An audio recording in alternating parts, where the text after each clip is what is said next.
The images of this presentation were created in 2003 using Bryce software. They were made to tell the story of where our dependence on oil is going to lead.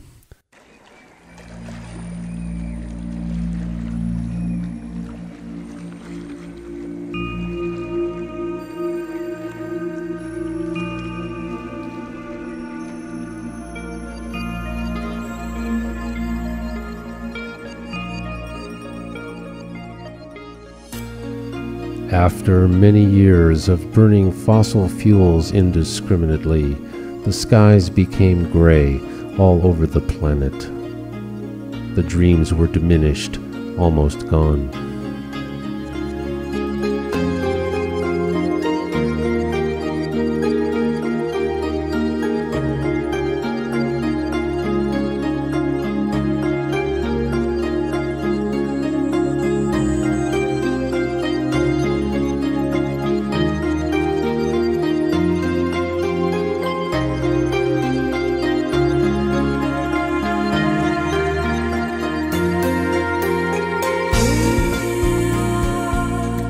When the dancers were released from the tower, they had an oxygen allotment and filter rations. They thought they were free. Each had come from inside and had knowledge from the data in the tower system. Few were very old, and the wisest worked to use what was known to understand why society had forsaken the natural world. A number were young and rebellious, then angry.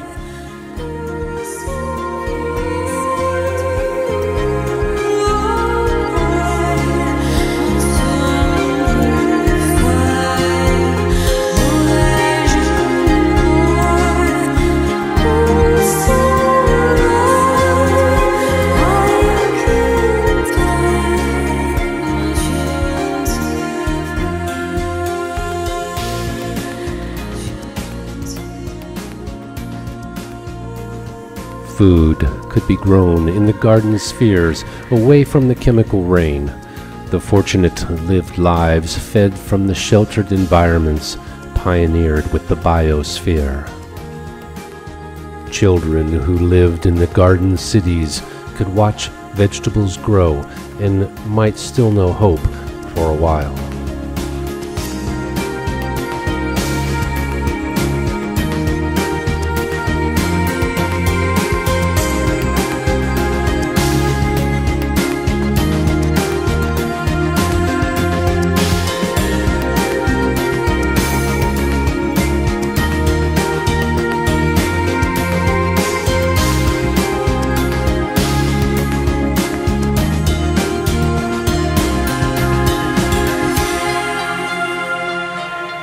Human life clung to the small amounts of undiscovered petroleum for needed energy to filter air and water for survival.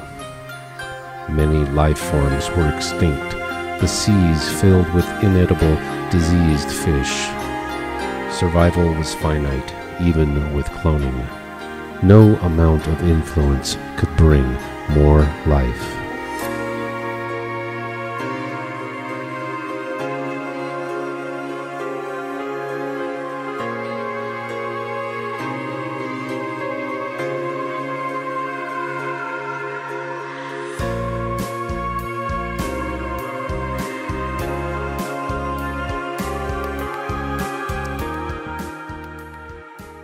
The few who prevailed in the conquest for material power in the harsh societies of the tower cities could afford to live in the light of the sun over the heavy clouds.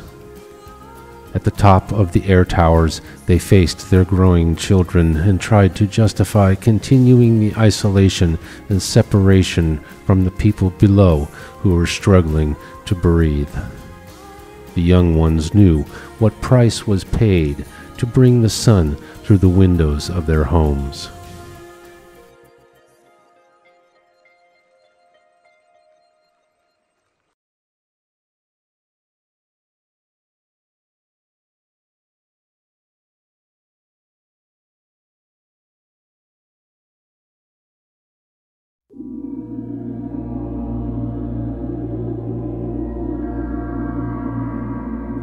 The dancers sometimes were new, from above. Few could remain there. Work in the concrete tower was harsh, cramped. They were led to think they could return. There was no one to tell them otherwise. Feeling free, they would use their oxygen allotment for the dance around the fire. The women that came down often had children soon. Later, they would reuse their child's filter elements themselves, then place their own fresh elements in the child's mask so the child could breathe and play in the sunset light by the fire.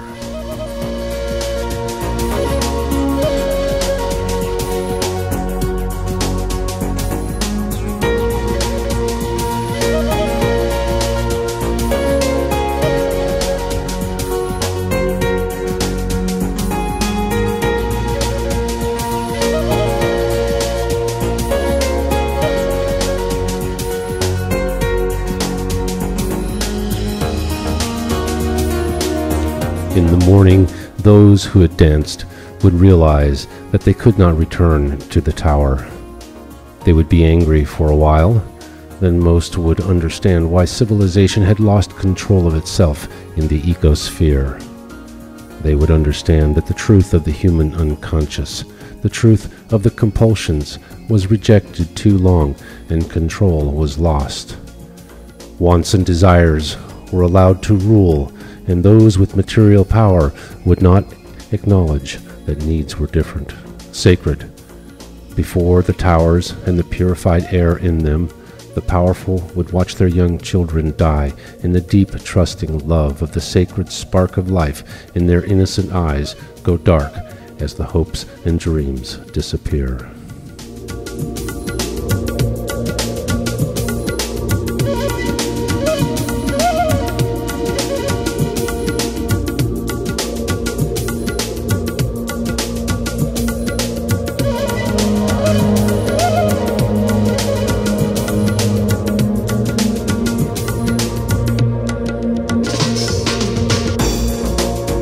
The great towers that housed what was called a city were ruled by those descended from the original financiers.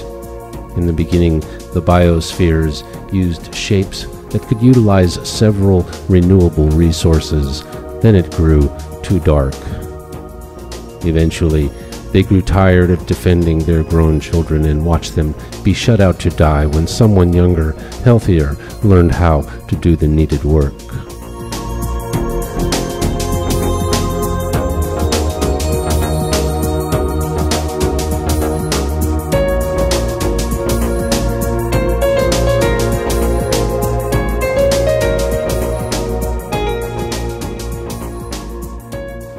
Later, as their natural individuality developed, if they became lazy, indolent, rebellious, or rancorous, a judge would set them free, release them from the tower into the poisonous world below, condemned to a slow death. Banished with no preparation, not even the truth of what life had become on the ground. The sheltered children who had only learned the warm and happy version of the world they grew into, the progress of the tower confronted their mortality.